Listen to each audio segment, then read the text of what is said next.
YouTuber నందన alias నందు ఆమె husband కలిసి చాలా మందిని మోసం చేశారు, చాలా మంది దగ్గర డబ్బులు కలెక్ట్ చేశారు అని చెప్పి వింటూ ఉన్నాం. అసలు అందులో నిజమెంత, ఎవరెవరి దగ్గర ఎంతెంత కలెక్ట్ చేశారో ఒకవేళ నిజమైతే ఇవన్నీ కూడా ఆ క్లయింట్స్ తోటి రెగ్యులర్ గా మాట్లాడుతూ వాళ్ళ కేసెస్ డీల్ చేస్తున్నటువంటి ఇంటర్నేషనల్ అడ్వకేట్ కావేటి శ్రీనివాస్ గారు లైవ్ కాల్ అందుబాటులో ఉన్నారు. ఆయన అడిగి మరింత సమాచారం తెలుసుకుందాం.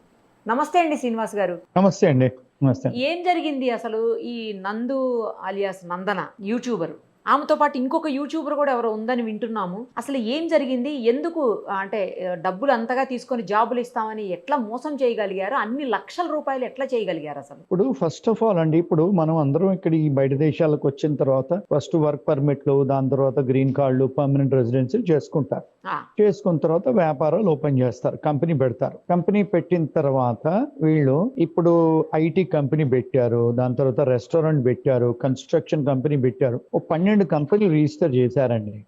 చేసి అంటే మనం రిజిస్టర్ ఆఫ్ కంపెనీస్ ఇండియాలో అంటాం కదా, ఆర్ఓసి అని, అందులో చూసుకోవచ్చు వాళ్ళు ఎన్ని కంపెనీలు ఓపెన్ చేశారు. భార్యాభర్తలు కలిసి ఒక 12 కంపెనీలు ఓపెన్ చేశారండి. అందులో ఒక రెస్టారెంట్ కూడా ఉంది, ఫుడ్ డెలివరీ కంపెనీ కూడా ఉంది, కన్స్ట్రక్షన్ కంపెనీ కూడా ఉంది. ఇద్దరు భార్యాభర్తలు చేశారు. ఇప్పుడు మీరు బికాజ్ యూట్యూబర్ గనక, మీరు మిలియన్స్ ఆఫ్ సబ్స్క్రైబర్స్ ఉన్నారు గనక, వాళ్ళు ఏం చేశారంటే ఈ వాట్సాప్లలో, ఫేస్బుక్లలో మా దగ్గర ఉద్యోగాలు ఉన్నాయి, మేము సర్టిఫికేట్ ఆఫ్ స్పాన్సర్షిప్ ఇస్తాము అని యాడ్ చేశారు. వేస్తే జనాలు అక్కడ స్టూడెంట్స్, యూకేలో స్టూడెంట్స్ యాడ్స్ ఇచ్చారు. ఫేస్బుక్లలో, వాట్సాప్ గ్రూపులలో ఇచ్చారు. ఇస్తే ఆబ్వియస్లీ ఏమనుకుంటారు, ఈమె ఎంత పెద్ద ఫేమస్ ఆవిడ కదా, మరి కలుస్తారు. కలిసిన తర్వాత ఫోన్ లో కలిచారు, పర్సనల్ గా కలిచారు. కలిసిన తర్వాత ఏమందంటే నేను ఉద్యోగం ఇస్తాను, ఉద్యోగం ఇచ్చి మీకు స్పాన్సర్షిప్ చేస్తాను అంతే. మరి వాళ్ళు ఉద్యోగం ఇచ్చి స్పాన్సర్షిప్ చేస్తా అంటే వర్క్ పర్మిట్ కోసమే కదండి. వీళ్ళంతా పాపం స్టూడెంట్లు, అక్కడ వర్క్ చేసుకునే వాళ్ళు. ఒక 5 ఏళ్ళు వాళ్ళు పేరోల్లో ఉంటే వాళ్ళే గ్రీన్ కార్డ్ ఫైల్ చేసుకోవచ్చు, ఇండెఫినిట్ లీవ్ అంటారు యూకేలో. అమెరికాలో అయితే కంపెనీ వాడు స్పాన్సర్ చేయాలి, ఏదో 15-20 ఏళ్ళు వెయిటింగ్ పీరియడ్. అక్కడ 5 ఏళ్లలోనే వస్తుంది, అంటే మీరు పేరోల్ మెయింటైన్ చేసుకుంటే. అలాగా ఒక దగ్గర ఇప్పుడు మన దగ్గరనే మనకు ఒక 20 మంది మాట్లాడారు మనకే. అంటే ఈ ఎపిసోడ్ అందరూ మనకు బాధితులండి. ఎస్, బాధితులు. ఎక్కడెక్కడి నుంచి మాట్లాడారు? వాళ్ళ దగ్గర ఎంత తీసుకున్నారంటే వాళ్ళ పేర్లు ఏమైనా చెప్పగలుగుతారా? అంటే కాన్ఫిడెన్షియాలిటీ ప్రకారం లాయర్ గా మనం పేర్లు చెప్పలేము, కానీ ఎక్కడికి నుంచి చెప్పగలుగుతారు. ఇప్పుడు ఒక గుజరాతీ అతని దగ్గర 80 లక్షలు తీసుకున్నారు. లేదా గుజరాతీ వాళ్ళు ఉన్నారు, పాకిస్తానీ వాళ్ళు ఉన్నారు. పాకిస్తానీ దగ్గర 20 లక్షలు తీసుకుంది.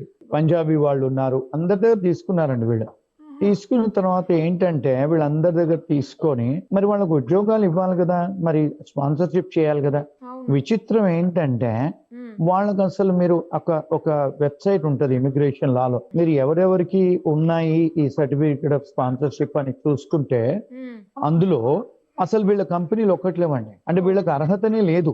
మరి అర్హత లేకుండా డబ్బులు తీసుకున్నారు, స్పాన్సర్షిప్ ఇస్తాము. వీళ్ళ మోడస్ ఆఫ్ ఆపరెండా ఏంటంటే 15 లక్షలు, 20 లక్షలు కొంత డబ్బు యూకేలో తీసుకుంటారు, కొంత డబ్బు ఇండియాలో కూడా తీసుకున్నారు. అంటే ఇది మనీ లాండరింగ్.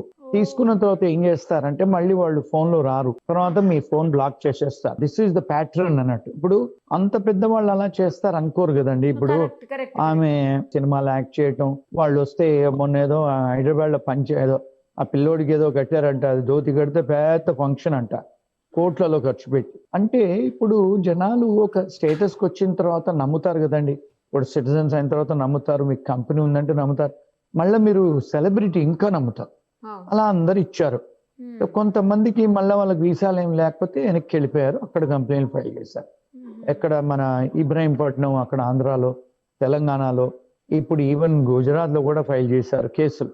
అంటే ఏమవుతుంది అంటే ఇప్పుడు వీళ్ళందరూ అయిందండి, ఎఫ్ఐఆర్లు అయినవి, మళ్ళీ లుక్అవుట్ నోటీస్ కూడా పెట్టారు. ఇప్పుడు ఏం చేస్తున్నారంటే వాళ్ళ ఫ్యామిలీలో కూడా తెప్పించుకుంటున్నారు డబ్బు. అంటే దీన్ని మనీ లాండరింగ్ అంటారు, మనీ లాండరింగ్ అఫెన్సెస్. మరి అమెరికాలో డిఫరెంట్ బ్యాంక్ అకౌంట్స్ ఇచ్చారు, అక్కడ మీరు వేయించుకున్నారు, అక్కడ చేశారు, ఇక్కడ ఇండియాలో చేశారు. అది కాకుండా మళ్ళా వీళ్ళు గుంటూరులో కూడా ఆఫీస్ పెట్టారు, గుంటూరులో కూడా డబ్బు తీసుకున్నారు. జనాలు ఏమనుకుంటున్నారంటే వీళ్ళు లోకల్ గా పలుకుబడి ఉన్న వాళ్ళు, అందుకని ఎవరు టచ్ చేయట్లే.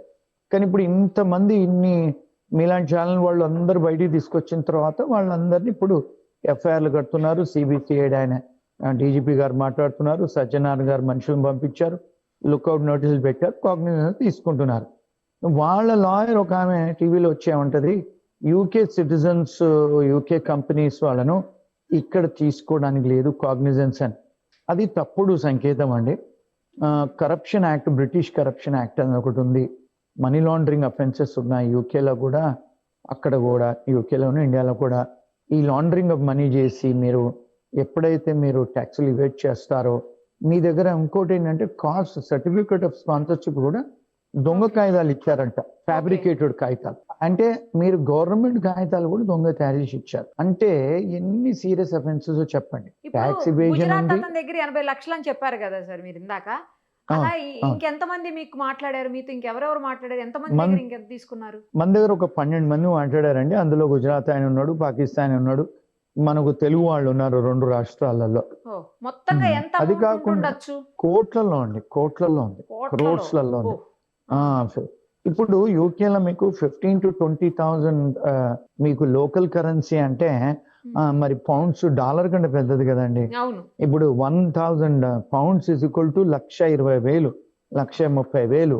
అంటే మీరు 15,000 పౌండ్ టు 20,000 పౌండ్స్ అంటే మీరే చూసుకోండి ఎంత డబ్బు ఒక్కొక్క మనిషి దగ్గర. అట్ల దగ్గర 20-30 మంది అయితే మనకు కనపడుతుంది, తెలుస్తుంది. అది కాకుండా ఇంకో కొత్త విషయం ఏంటంటే, ఈ మధ్యకాలంలో 4 రోజుల నుంచి నాకు కాల్స్ వస్తున్నాయి యూకే నుంచి, ఇండియా నుంచి కూడా. ఇంకొక ఆమె లావణ్య అని ఉందంట, ఆమె కూడా ఇదే ప్యాటర్న్ అంట. ఆమె కూడా యూట్యూబ్ ఛానల్ ఓనరు, ఆమె కూడా 2-3 కోట్లు తీసుకుందంట. వాళ్ళు బాధితులు ఫోన్ చేశారు. ఇంకా ఆమె కాకుండా నిన్నెవరో పాపం ఆంధ్ర నుంచి ఒక ఆయన మెసేజ్ పెట్టారు నాకు, సార్ ఎవరో గోవిందరాజ్ అని ఉన్నారు, ఆయన భార్య ఉన్న ఆమె కూడా 2-3 కోట్లు వేసేస్తారు సార్, వాళ్ళు కూడా ఫోన్లో రారు, మీరు చెకప్ చేయాలి, మాలాంటి బాధితులను మీరు చెకప్ చేసి చేయాలని నిన్న అక్కడ హైదరాబాద్, విజయవాడ నుంచి ఫోన్ వచ్చిందండి. అంటే పుట్టగొడుగులాగా ఉన్నారు వీళ్ళు యూకేలో, అంటే ఈ చేసి. మరి తప్పు కదండి, ఇప్పుడు ఎవరిని కూడా చేయకూడదు.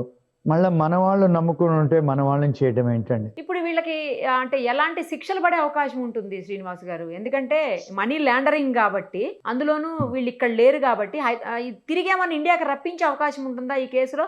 సేమ్ టైం ఎలాంటి శిక్ష పడే అవకాశం ఉంటుంది? అసలు బెయిల్ వస్తుందా? 10 years ఇంప్రిజన్మెంట్ అండి యూకేలో ఇండియాలో కూడా. 10 years imprisonment. 10 years imprisonment. Enforcement directorate వాళ్ళు కూడా దిగుతున్నారు. ఎందుకంటే ఇప్పుడు యూకేలో మేము ప్రాక్టీస్ చేస్తామండి, నేను మీకు యూకే లా చెప్తున్నాను. అక్కడ అంటే మీకు ఇమిగ్రేషన్ ఫ్రాడ్ ఉంది, కార్పొరేట్ ఫ్రాడ్ ఉంది, ట్యాక్స్ ఎవేజన్ ఉంది, మనీ లాండరింగ్ ఉంది. అక్కడ ఇంకోటి ఏంటంటే ఇప్పుడు ఇండియాలో కూడా మనీ లాండరింగ్ అఫెన్సెస్ చేశారు వాళ్ళు. అంటే మళ్ళీ ఇమిగ్రేషన్ ఫ్రాడ్ కాకుండా వాళ్ళు సర్టిఫికేట్ ఆఫ్ స్పాన్సర్షిప్ ఫేక్ తయారు చేసి ఇస్తున్నారు. అంటే గవర్నమెంట్ డాక్యుమెంట్ మీరు ఫేక్ తయారు చేసి ఇస్తున్నారంటే ఎంత సీరియస్ అండి ఇవన్నీ. బాధితులు భయపడేది ఏంటంటే ఎవరంటే వాళ్ళు చాలా మంది యూకేలో ఉన్నారండి, కొంతమంది ఇండియాకి వచ్చారు.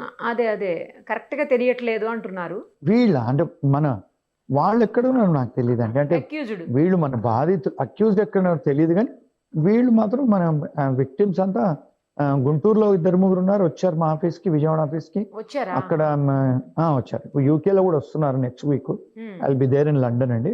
They are all coming to see. So ఇప్పుడు ఈ కేసెస్ లో వాళ్ళని తిరిగి మన ఇండియాకి రప్పించే అవకాశం ఉంటుందండి? లుకౌట్ నోటీసులు కూడా ఇచ్చారు కాబట్టి ఏమన్నా అవకాశం ఉంటుందా? వస్తారా, ఇక్కడ తీసుకొస్తారా? ఇక్కడ కూడా కేసు రిజిస్టర్ అయినాయి కదా. చేయొచ్చు. అంటే ఇండియాకును యూకేకు ఎక్స్ట్రడిషన్ ట్రీటీ ఉంది. ఎక్స్ట్రడిషన్ ట్రీటీ అంటే పంపిస్తారు వాళ్ళు, యూకే వాళ్ళు పంపిస్తారు, కోఆపరేట్ చేస్తారు ఇండియన్ గవర్నమెంట్ తో. ఒకవేళ వాళ్ళు కనుక అక్కడ ఉంటే, అవును, వాళ్ళు అక్కడ కాకుండా వేరే కంట్రీలో ఉంటే, అంటే ఇప్పుడు యూకే సిటిజన్స్ కదండి, ఎక్కడైనా ట్రాక్ చేయొచ్చు. ఇప్పుడు కొన్ని సిటిజన్షిప్స్ చేయలేరు, కానీ యూకే, యుఎస్, కెనడా ఇవన్నీ ఏంటంటే వాళ్ళు ఒక 5 కంట్రీస్ షేర్ చేసుకుంటారు ఇన్ఫర్మేషన్.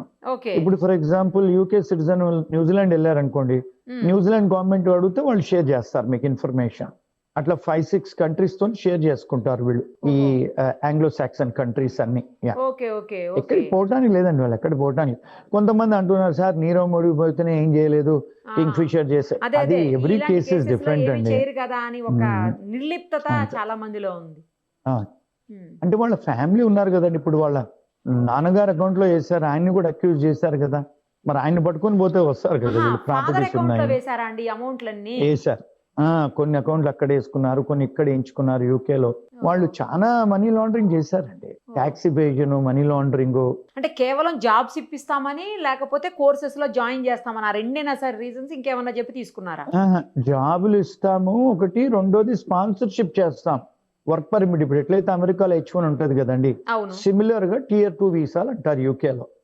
స్పాన్సర్షిప్ అంటే వీళ్ళు ఎందుకు చేస్తారు? వీళ్ళకేం అవసరం స్పాన్సర్షిప్ చేయడానికి? కంపెనీ ఓనర్ అని చెప్పి, కంపెనీ ఓనర్స్ అని, ఇప్పుడు ఇక్కడ యుఎస్ లో కంపెనీ ఓనర్స్ H1 స్పాన్సర్షిప్ తీసుకొస్తారు కదండి, అట్లా. అలాగే ఇప్పుడు వాళ్ళు కంపెనీ పెట్టి Tier 2 వీసాలో మేము ఇస్తామని.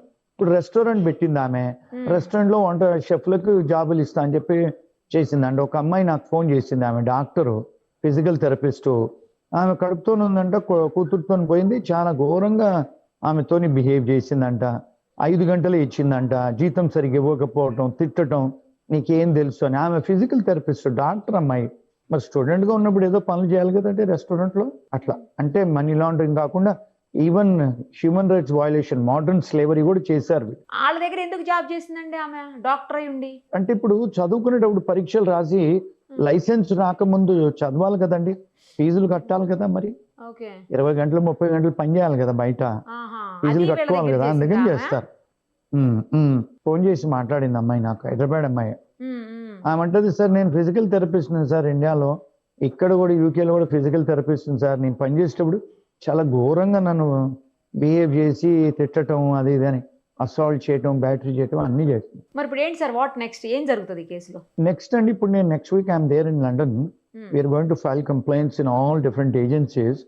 గవర్నమెంట్ కు కోఆపరేట్ చేస్తారు మన క్లయింట్స్, చేస్తే అరెస్ట్ అవుతారు యూకేలో. ఇంకేముంటదండి. ఇప్పుడు ఈ బాధితుల తరపున ఏమన్నా మీరు అంటే మీరు వకాల్తా తీసుకుని వాదించబోతున్నారా? తీసుకున్నామండి. అందుకే మనకు 12 మెంబర్స్ కాంటాక్ట్ లో ఉన్నారు. మనకు ఆల్రెడీ ఈమెయిల్స్ పెట్టారు, చెయ్యండి మీరని. ఓకే. సో త్వరలో అయితే మీరు వాళ్ళ తరపున పోరాటం చేయబోతున్నారు. అవునండి. రైట్ సార్, చూద్దాం నెక్స్ట్ ఏం జరుగుతుందండి. మళ్ళీ కొద్ది రోజుల తర్వాత మిమ్మల్ని కాంటాక్ట్ చేస్తాము. ఆ లేటెస్ట్ అప్డేట్స్ చెప్పండి సార్.